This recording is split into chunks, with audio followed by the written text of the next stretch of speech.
Welcome to RainbowSoul Podcast, where our Soulstrology comes forward to help you manage your everyday life, with forecasts and deep dives on natal charts and queer perspectives on the planets, transits, and more.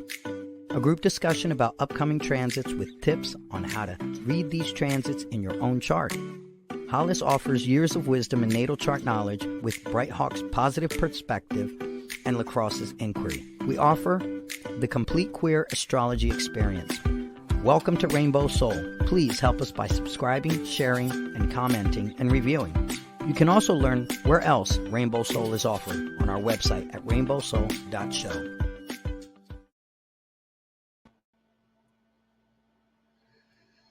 Welcome to Rainbow Soulstrology Forecast. I'm Hollis Taylor, and I'm one of your astrologers here.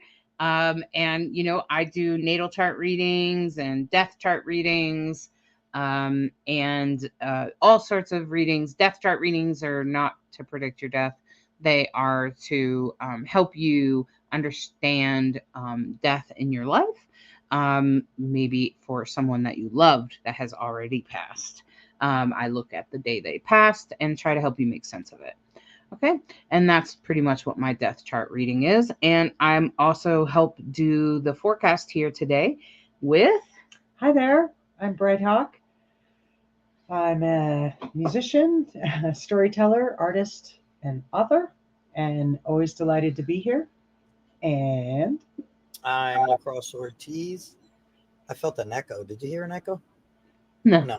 Okay, it's my headphones. I'm the creator of the Fool's Journey Color Journal, also podcast master of none, and you can find me on Spotify, Facebook, Instagram, and TikTok. Fantastic. I'm glad you're here, Lacrosse.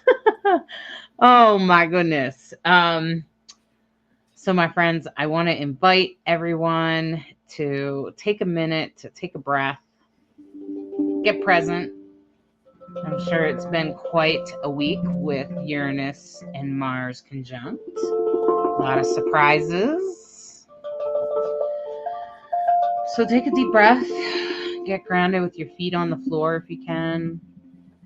Try to sit with your back as straight as possible.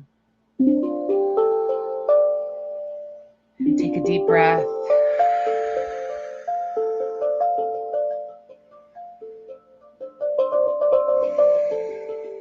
Allow yourself to relax, let go, and breathe.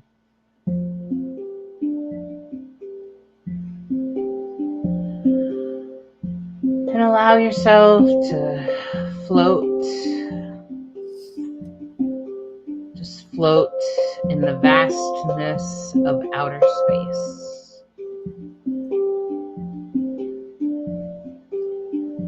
To feel the darkness that goes forever.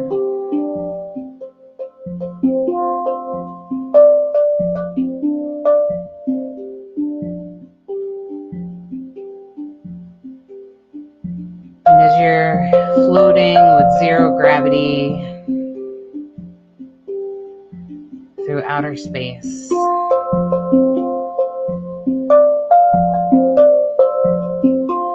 a constellation reaches out to you.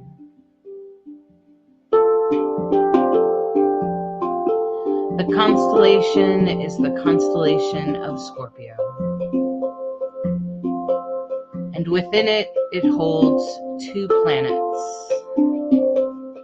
So you see a scorpion in front of you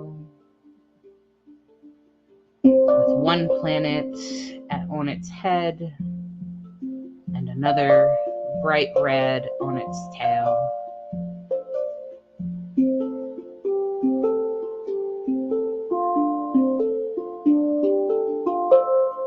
And the scorpion is about transformation and change.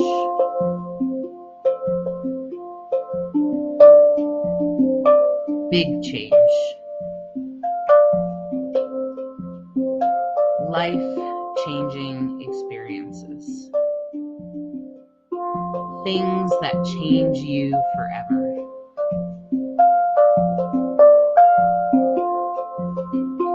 With the scorpion's tail lit up with the planet Mars, bright and burning hot red.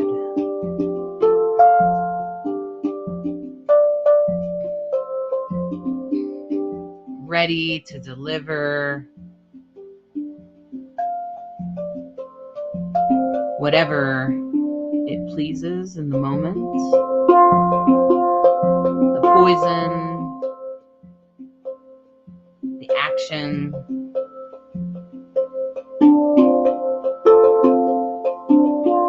and sometimes seeming meaningless as Mars, the god of war. We wonder, is that action necessary?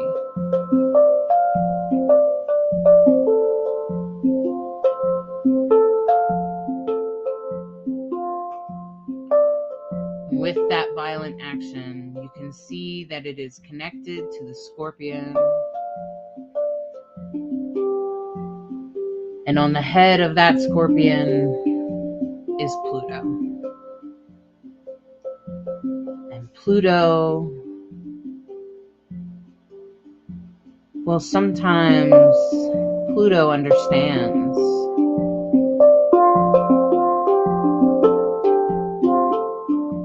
Pluto knows how to destroy power,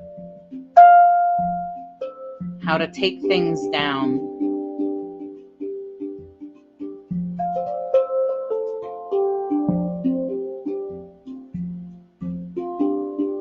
Pluto represents the end of things, sometimes the desperately needing end of things.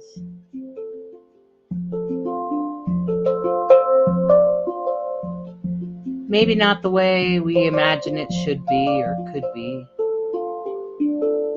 but in the way that is most complete. Completely and utterly destroying, taking things down in order to grow something anew.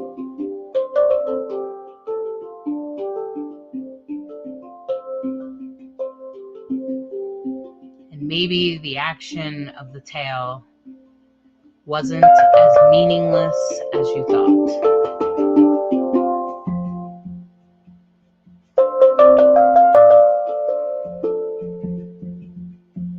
To recognize that there is a higher calling, a higher destination, a higher vibration, to actions, violence, and even war. It is leading us to an evolution, to step up, to raise our vibrations.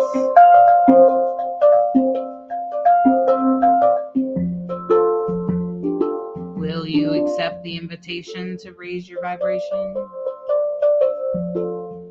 Will you allow what needs to fall away to fall away?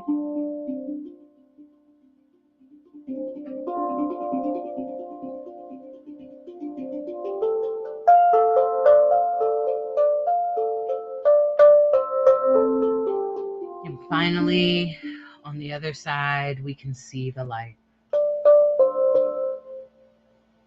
As the scorpion delivers their poison, we can turn around and from there see the bright shining light of the sun, leading us, showing us the way, leading us to something way better, unimaginable, unbelievable. Transformation that is of its highest frequency. The scorpion's job is done. It turned you around to the sun so that you could find the light.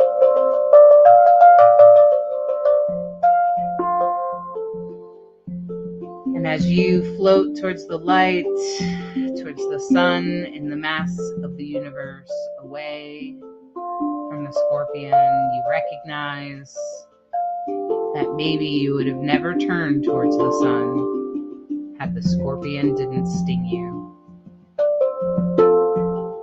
And in that moment, you find gratitude for the scorpion's poison.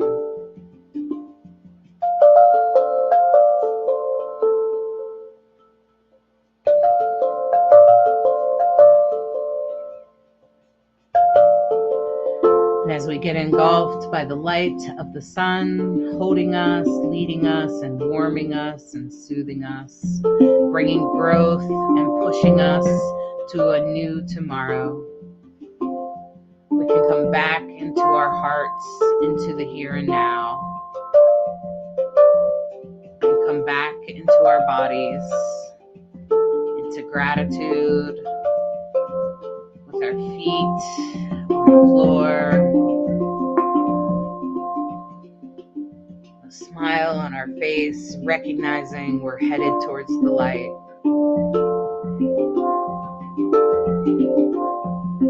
Come back into your center. And as you feel the light lift your heart and lift your soul and soothe, you can wiggle your toes and fingers and open your eyes and come back into the here and now, the ever-present now.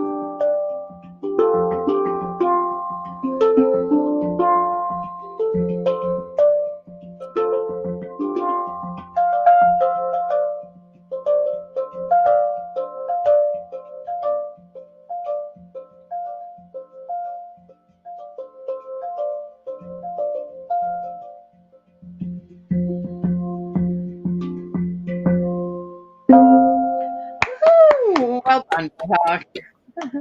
Always a Well pleasure. done. Thank you. Welcome back from Mars and Pluto. Scorpio. Right. They are the ruling planets of Scorpio, Mars and Pluto. So just want to say that.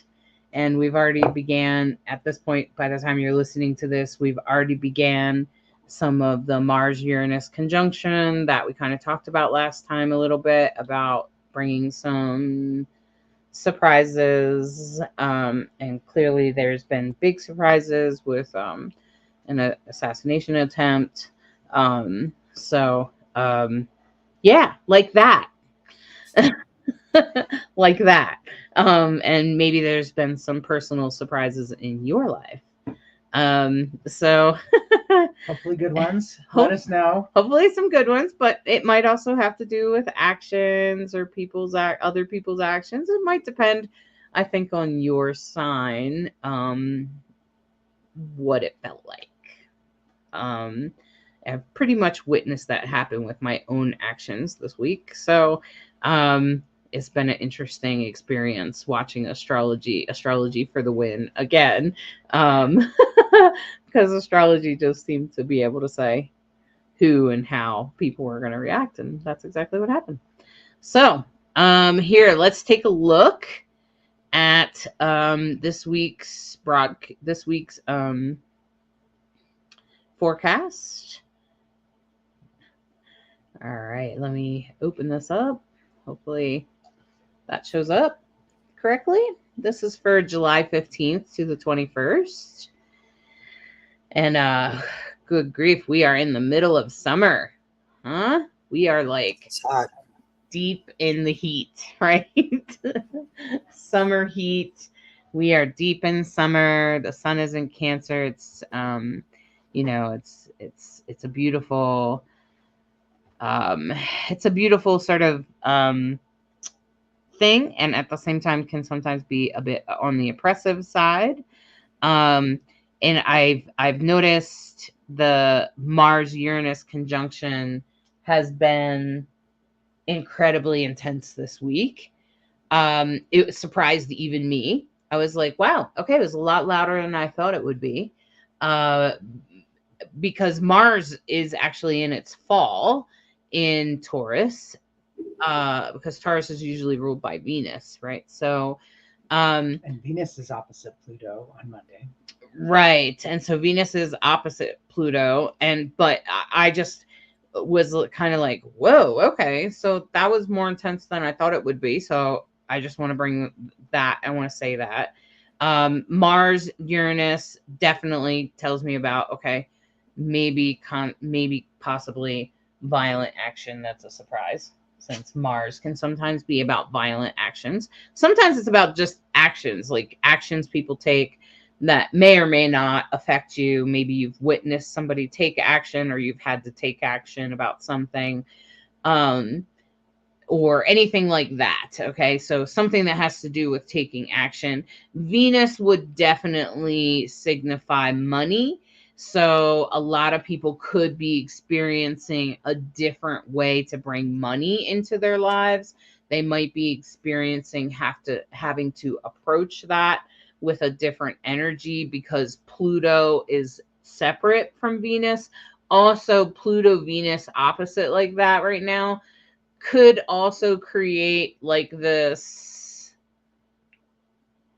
relationship change where people are having some struggles in relation to power, control, even jealousy and things like that. Sometimes jealousy will trigger people to become more controlling.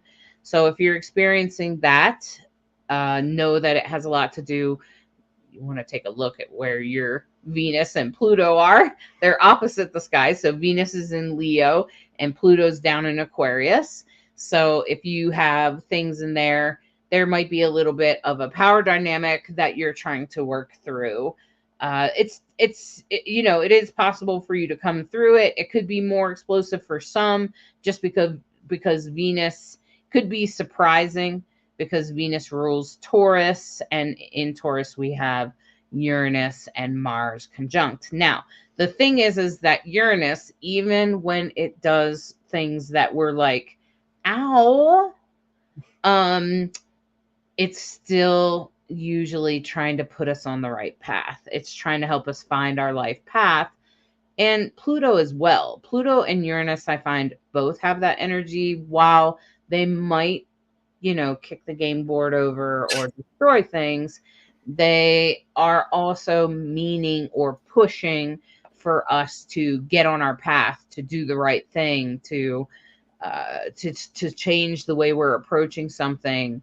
And we've already had the experience of switching our perspective with Saturn and Neptune and Pisces going retrograde a couple weeks ago. That sort of triggered like a new perspective, and then possibly followed up some actions that may have rocked your world a little bit, especially in relation to relationships or money or both. Right.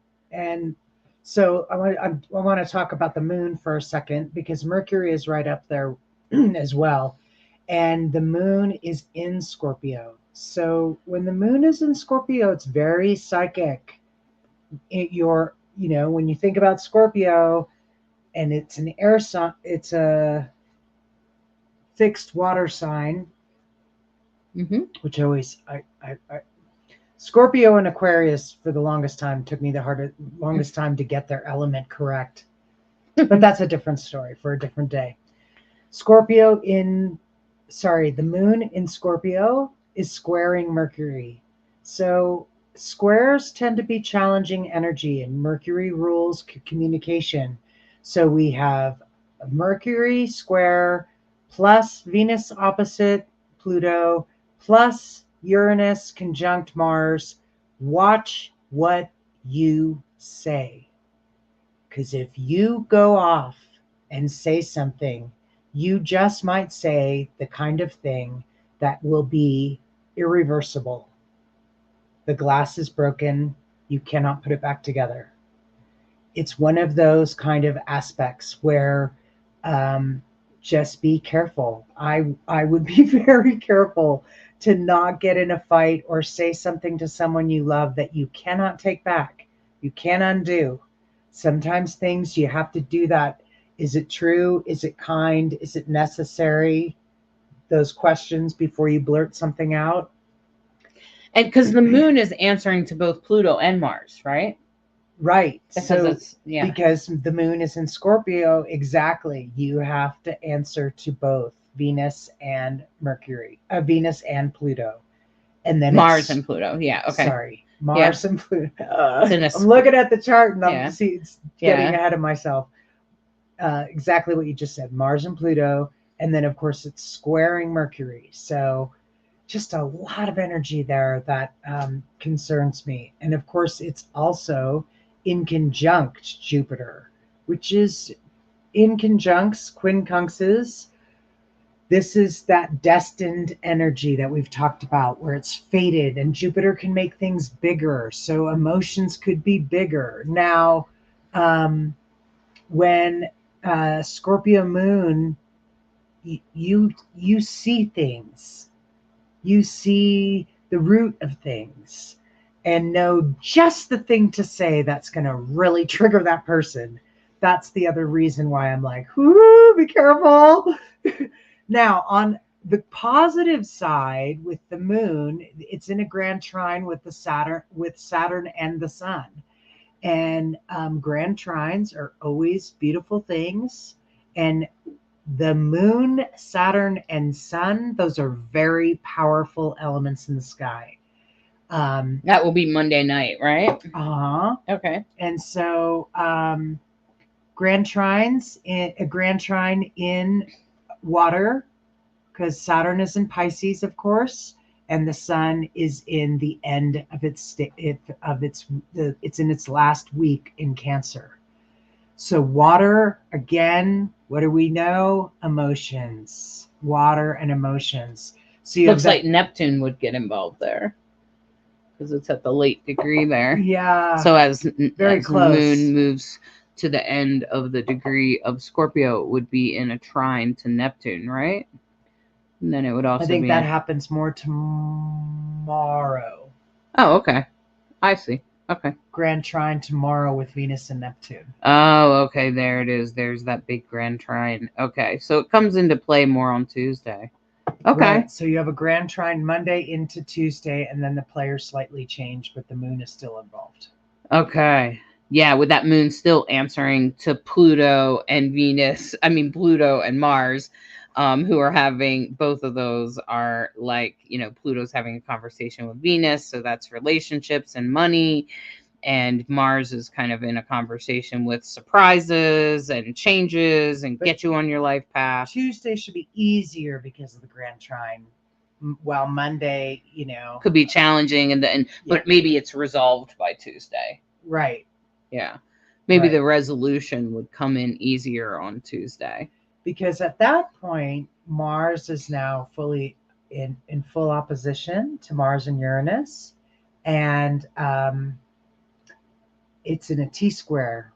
Opposite Mars and Uranus, the T-square goes to Mercury. So Mercury becomes the conversation facilitator between Mars and Uranus and the moon in Scorpio. Oh, okay. I see the T-square there pointing to, Mercury and Leo. Right. Which could be a lot about the truth. So it makes me wonder about actually... Because you have the grand trine Sun and Neptune, you have the grand trine Venus and Neptune. Us understanding the motives of the shooter to the assassination of Trump, for instance. We probably will get the truth. The truth will probably come out by Tuesday. Interesting. It will probably be the truth. As much I'm with Ann Ortley. Sometimes I'm like, is this all a conspiracy? Man. And my Venus is not in Scorpio.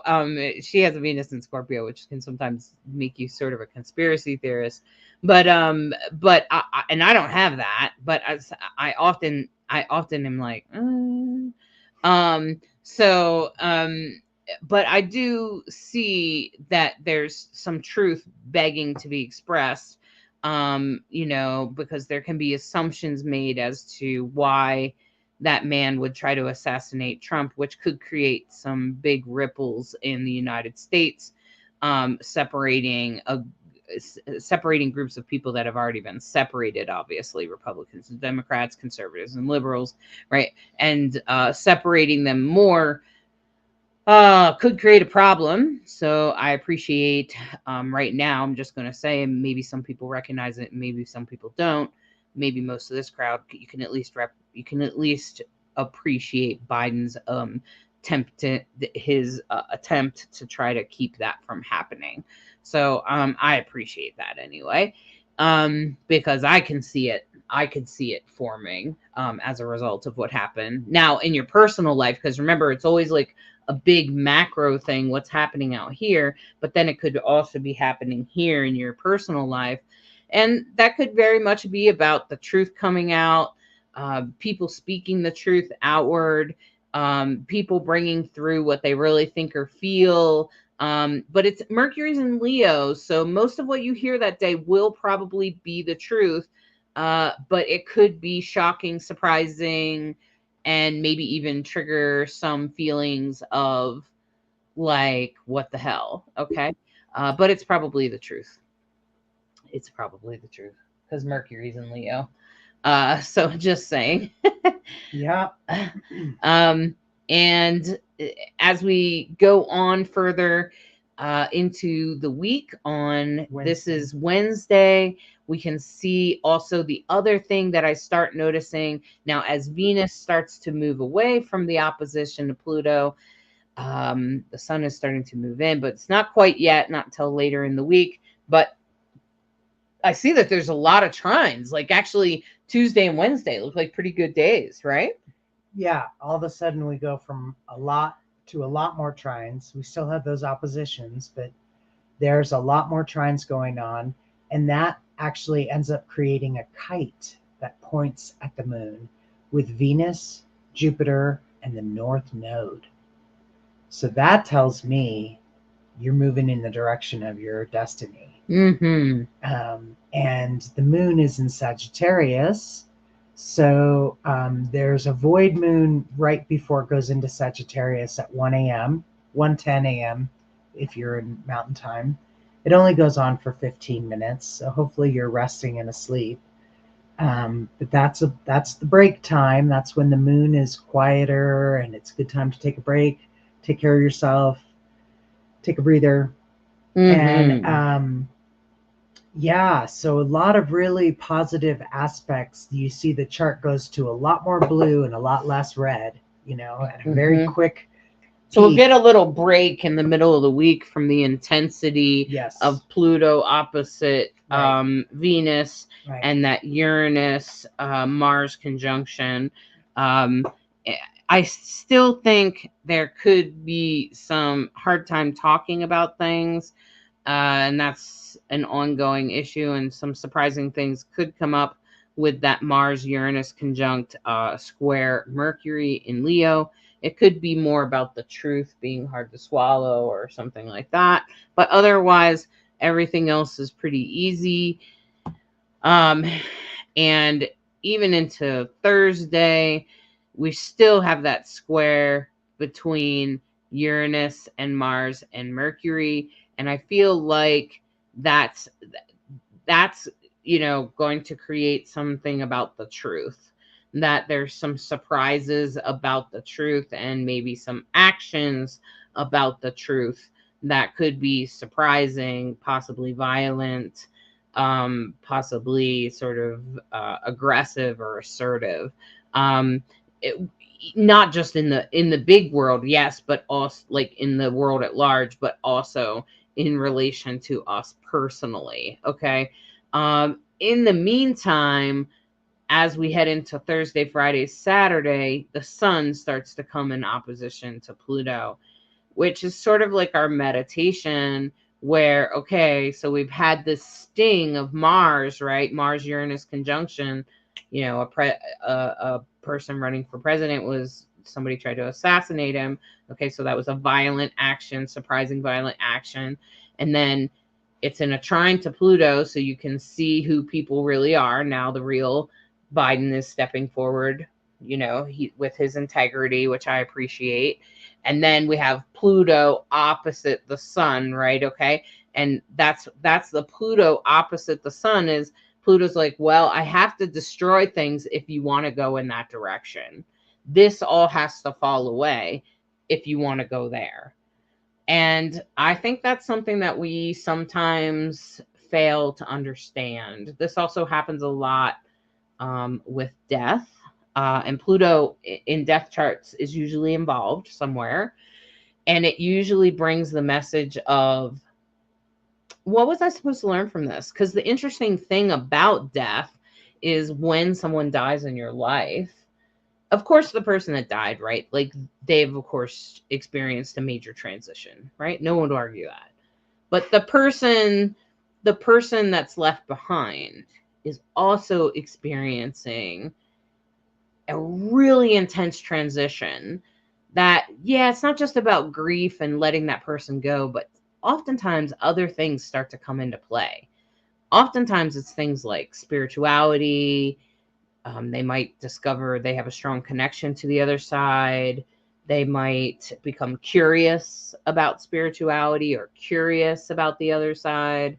They might start having a relationship with their ancestors, with the dead.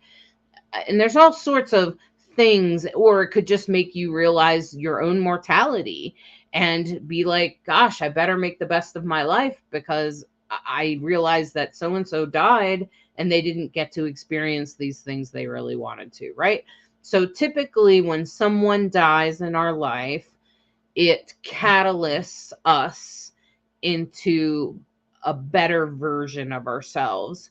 And that is Pluto's play. That's what Pluto does. In your chart, it will show us how that will show up in your life. Pluto will represent how you will transform, and its conversations with other things will, and what house it's in, will help us understand how that will look, how that will unfold. Sometimes people with Pluto in the 7th house will sometimes lose a partner, or things like that. And then when they experience that, they have these major transformations. They have this major transformation through grief. And that's why I always say that grief is a catalyst. So I'm just going to say and right now, the United States, if you live in the world, frankly, because even I've talked to Australians and they live as far away from the United States as you can get. And United States politics do affect them. Okay. That what's happening in the United States does affect everyone because it's one of the biggest, strongest countries in the world. And so it's affecting the whole world. So as Pluto does whatever it's going to do with the United States, just before it enters Capricorn, it's now at 0 degrees Aquarius and headed backwards to Capricorn to deliver its one last message to the United States about what needs to change. And that feeling that we're all feeling around the world, especially Americans, around our system and stuff, that's meant to be happening. That's meant to be happening because this stuff's got to fall away. And I think the one thing that no matter what side you're on, that we can all agree on is that the system is broke. Power and control is out of balance. Things are way out of whack and we have to get it back. And Pluto is saying, well, if you want to get that back into balance, we have to take care of this. And I think we're going to start seeing that now. Well, like at this end of this week, because it's coming. We're going to get hints of it because Pluto is going to be opposite the sun. And the sun is saying, go this way. And Pluto is saying, but you still have this problem. This power and control problem. And the great potential is that in addition to the opposition, it's in a T-square to Chiron. So Chiron is the facilitator of how are we going to heal this chasm? Because the oppositions, you can pull apart, and for only so long that tension is so great. And in a T-square, with the opportunity for Chiron to say, we have to heal this, we have to come together, What's the path? And then, of course, the moon is in some very potent, powerful aspects. The moon is in Sagittarius, and there is a finger of God pointing at the moon that is based, the base of it is Sun and Uranus. So very powerful. Cancer Sun, how do you feel? It's hard to know when you're a Cancer because that's the last thing you kind of are aware of. You're sort of aware of your feelings as they're coming out of your mouth. So you have the Sun in conjunct to the moon in Sagittarius and Uranus, of course, in Taurus. So very powerful. In addition, you have the moon in a grand trine with Mercury and Chiron. We just talked about the Sun opposite Pluto, T-square Chiron. So Chiron is very potent in this chart. I would say the opportunity for healing is there, but the work has to happen because the moon is in a square to Saturn. And so Saturn's going to say, what are you doing in a practical manner that's going to help this transformation actually land? Yeah, asking people to step forward and do their work. Thursday, I wouldn't say that there's going to be any major, like more major surprises necessarily on Thursday. And with Friday, there could be a lot of emotions in relation to where we're headed and the changes we see must happen. And how are we going to get there? It could very much feel next to impossible at this point. And I think that's part of Pluto's message. And I think that when Pluto transforms, you can never go back. That's the interesting thing about Pluto. Is you can never go back. Like once it's done its work with you, you can never go back. And that's what anybody that's been through a Pluto transit, and if you look, at your chart at certain years or whatever, you might see that Pluto is playing a part in your life. And usually Pluto is a very slow change. And I see that, like on this day, which is Friday, as we head into the weekend, the moon is in a square to the nodes and Neptune. Right, which is always a little bit more tension. Apparently, I forgot to add the time of the void, of course, moon between when the moon moves out of Sag and into Capricorn. It's in the early morning hours. And it's a short one. It's another like 15 minutes. Oh, okay, good. But it's in Capricorn. And so it feels like that's a little bit more like cold and grounded, and it's in a square to the nodes. Correct. So it might feel like, oh my God, how are we ever going to get there? This is impossible. Right. And that could be in your personal life and in the world. Because I believe the moon is in detriment in Capricorn, opposite Cancer, its home sign. So it means it's going to be weaker. You might be frustrated with your feelings. Mm-hmm. Moon is in detriment in Capricorn. Yeah. So what does that mean? That means it's opposite. It's as far away from home as possible when you can potentially be the most uncomfortable. So not as easy, can be a cooler, harder emotional place, not as warm and fuzzy. And of course, it's going to cross over Pluto as well.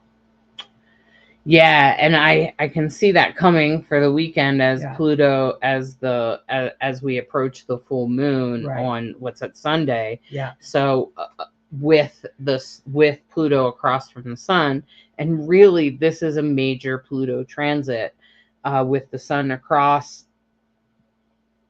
for the world, because it is the United States Pluto returns. Okay. And Pluto is in the final, it's going backwards in Aquarius.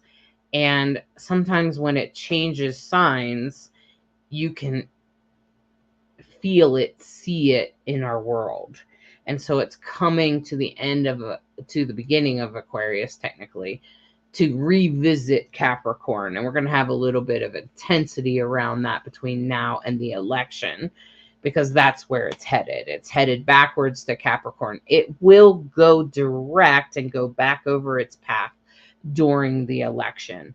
I think it goes direct in September, but or October. It is before the election, but right now it's going backwards. So it's still going to force us to look at the things that we must get rid of, that must fall away. Like the fact that the corporations run our country, or the fact that we're reliant on someone else to make our income in a way that's not good, right? Okay. Or whatever's going on maybe there's a relationship power dynamic that you have to deal with. Maybe someone's really controlling you, or whatever it is, okay, with Pluto in your personal life and in the world. I think we're going to be looking at both of those things and seeing how the power dynamic, the control, and even how something must die in order for something to grow.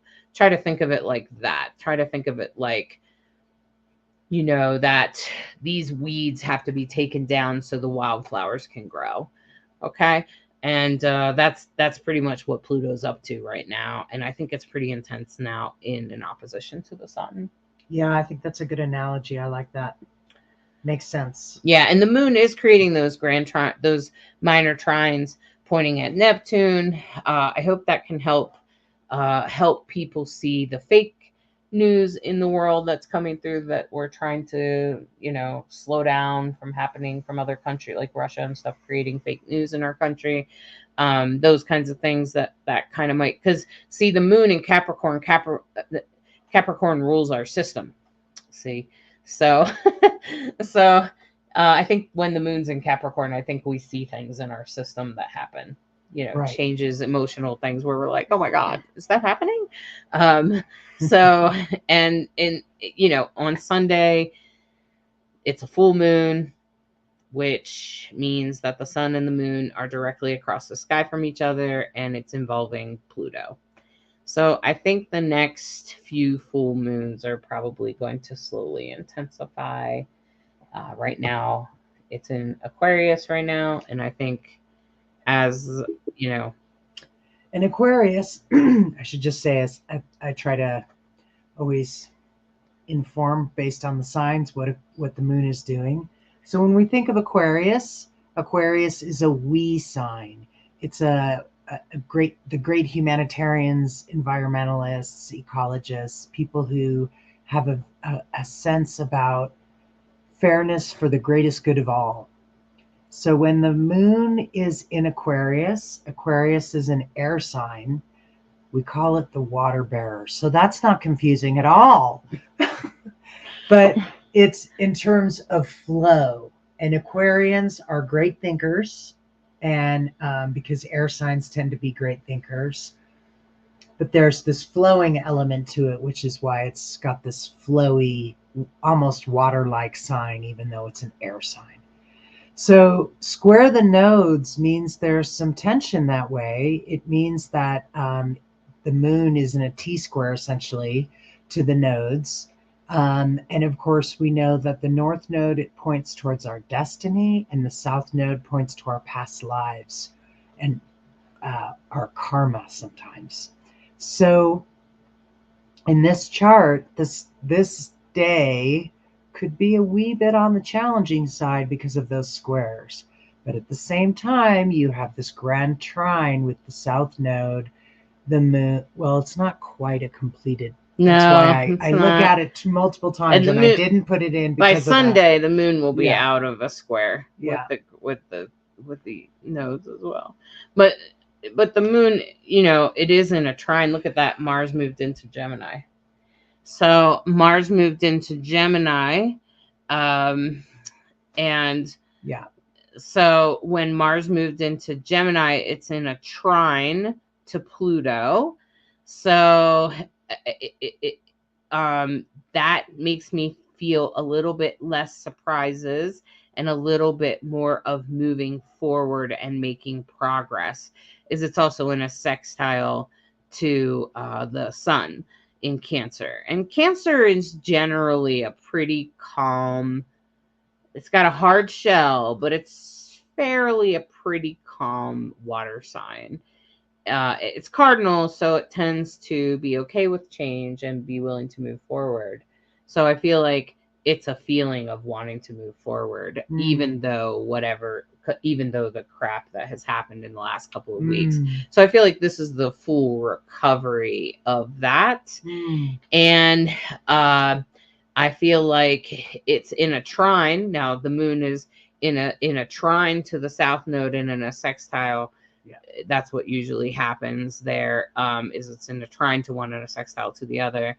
And so it's in a sextile to the north node. So it's a good conversation about all of us being included, about everyone being represented, and the moon. But the moon is conjunct Pluto. So it is really saying Pluto is going to speak through our emotions. This has to change if we want everyone to be included. And that's pretty much what Pluto's message is. That's why it's going backwards. That's why it's communicating in this way. This is how Pluto brings the message forward.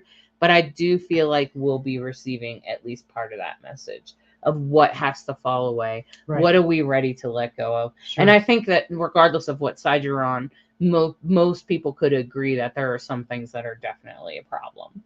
Right. Like microplastics in our food, like, pharmaceutical companies running our government and things like that. So those kinds of things are a serious problem. And I think most of us could agree that it's a big problem. And I think that hopefully, I'm hoping, and I'm an optimist, I fully admit to being like a diehard optimist with the moon and Pluto together. Hopefully it will help us realize what we need to let go of and what we've already let go of and what we're ready to let go of. Right. Even though Mars moves into Gemini. And Mars and Gemini can very much have two faces. Yep. Gemini's the twins. It can sometimes, it's in a sextile and in a trine, so I don't think we'll have a problem right away. But Mars will move into Gemini, so there could be some two faces.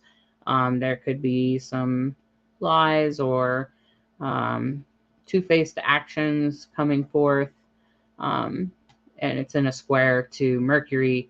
So with Mars being in a square to Mercury, that makes me think about lies. Yeah, for sure. Yeah.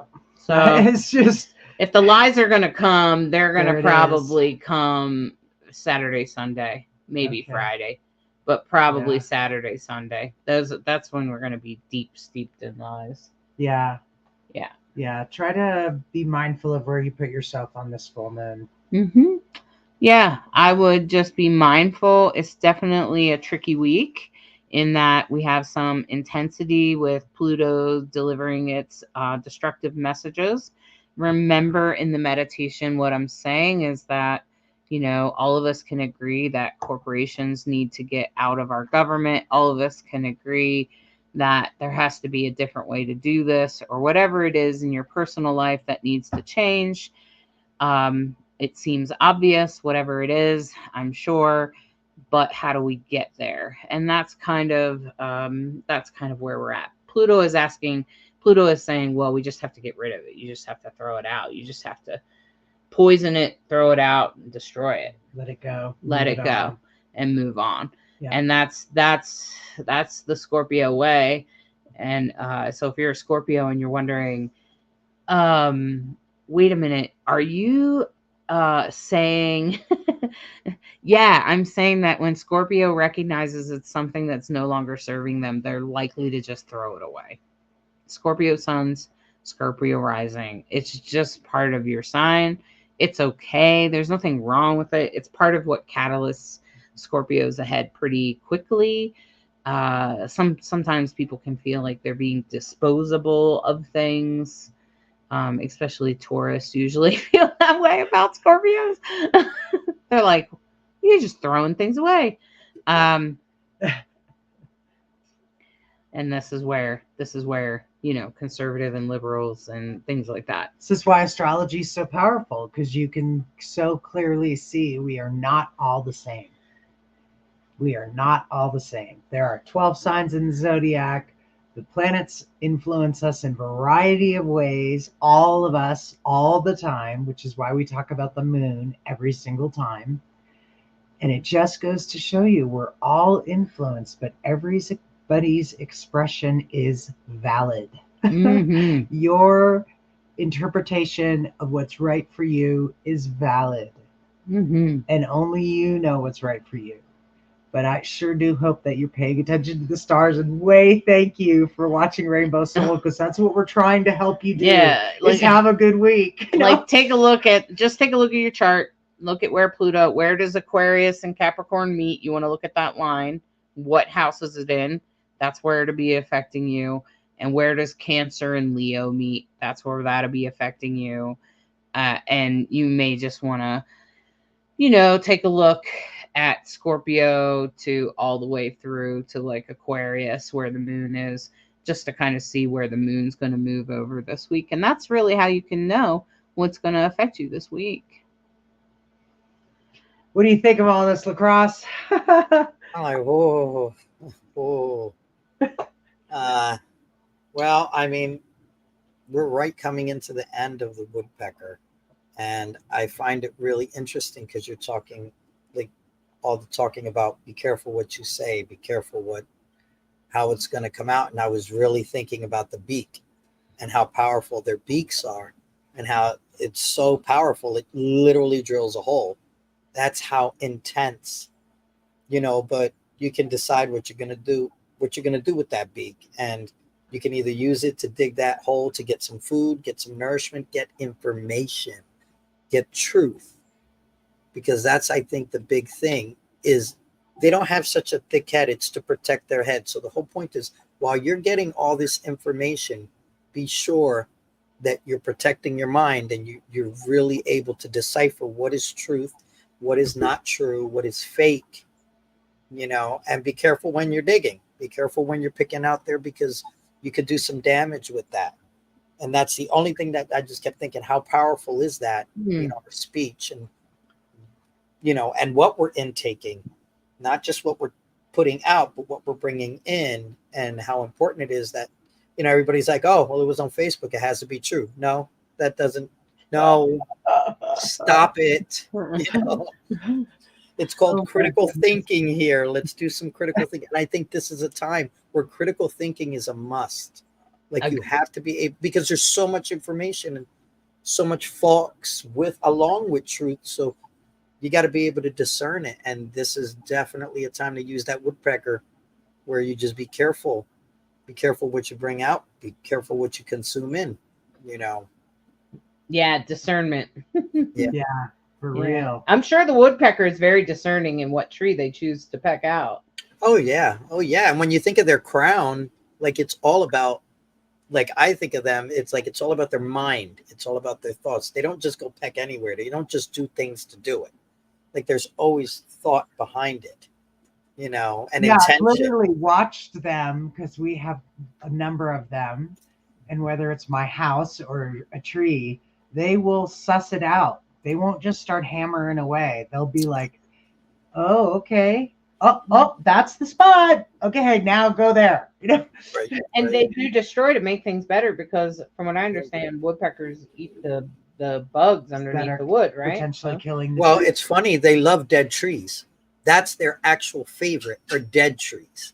So when you think about taking something that's destroyed and getting something good out of it, because if they have a preference, they're going to go after a dead tree, not a live one. So I think that pretty coincides along with, something coming from death, something coming from the darkness, Right. Sure. Yeah. It's really powerful to really, think about how our world is doing that now. And I know it's really hard. I'm just going to say it's hard for all of us, I think. So it's hard to watch our world unfold the way it is. But I appreciate your insight about the woodpecker. Thank you. Do you have the name of the moon that'll be coming up? It's a blue moon, because it's the second moon in July, isn't it? Yes, I'm looking for that right Pretty now. sure it is, yeah. When you have two moons in 1 month. What did you say, Lacrosse? The buck moon. The buck moon. Okay. Oh, that's like a deer. Okay. Yes.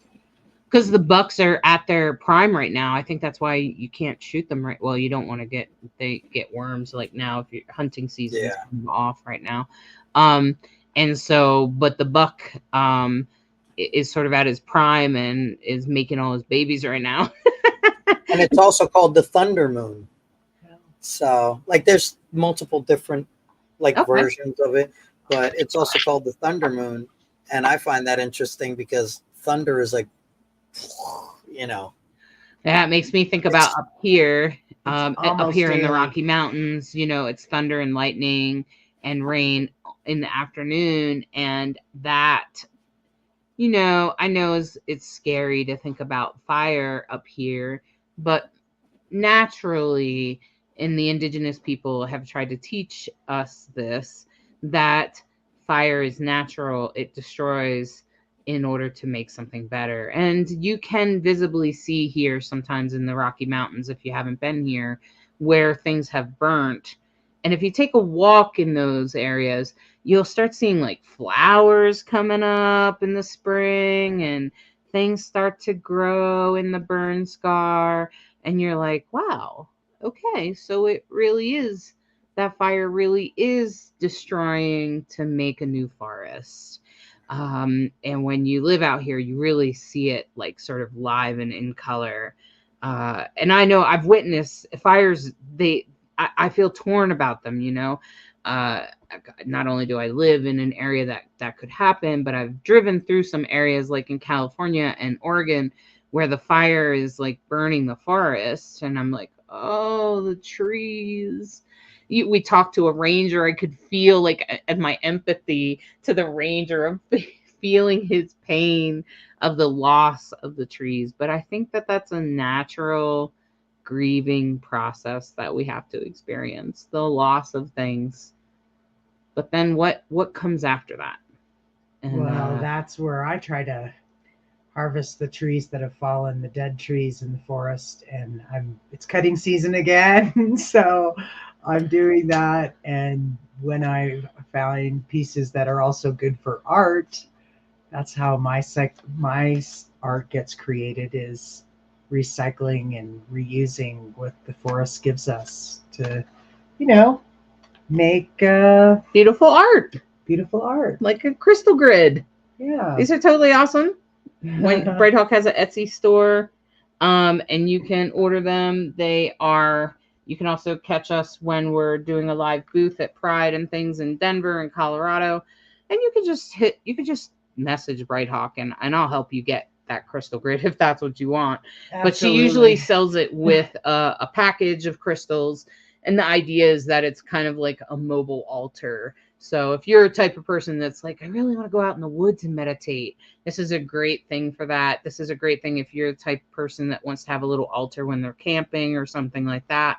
It's a little or it can also help you sort of focus your energy. Absolutely. If you have a hard time meditating, if you have a hard time getting grounded, sitting with one of these on your lap with the crystals, I promise you won't be the same after 5 minutes. Because crystals hold a frequency. We're all over the map. So when we want to get grounded, grounding with a crystal that is a solid frequency, that is consistent, and will, you can set whatever intention you want to set about what you're working with and what your needs are. And it's such a simple and profound way to help yourself. And right now you can only get like machine burnt crystal grids. This is a hand painted crystal grid made out of a fallen tree. Like, that in itself is more magical, in my opinion, than something that was printed by some machine. In my opinion. So what do the cards have to say for us this week? All right. So the cards this week are interesting. Oh, wow. For sure. And I would say that, first of all, okay, so do we have to pin this or something? Can we? Okay, whatever. You figure it out, Lacrosse. Right, this is the you take care of it. This is the King of Cups. So the King of Cups is a card that helps us understand, like, our emotions and how those emotions lead to thoughts, and how those thoughts sort of guide our life towards whatever direction our thoughts are going. So we tend to follow that because the emotions create the sails, and the sails head us in the direction that we're thinking. So this is a reminder of that, especially in the past. What kind of emotions have you engaged in? How has that guided your thoughts? And where has that led you? And what direction has it pointed you? And that's really what this is about. This is the King of Cups, and this is very much about how your emotions feed into your thoughts, especially in the past, especially what's led you to judgment and discernment. Because I always want to remind you, like, people are like, oh, judgment. And I'm like, yeah, but, if you didn't have judgment, you would think it would be okay to drink a case of liquor every night. Okay. So, like, judgment is where you're like, it's also discernment, and there's a balance between those two things. Otherwise, you might marry the drunk on the corner. Okay. So, and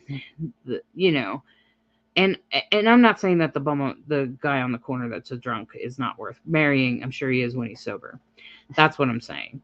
And so that's discernment, okay? That's discernment. What's best for you? What's a good choice for you?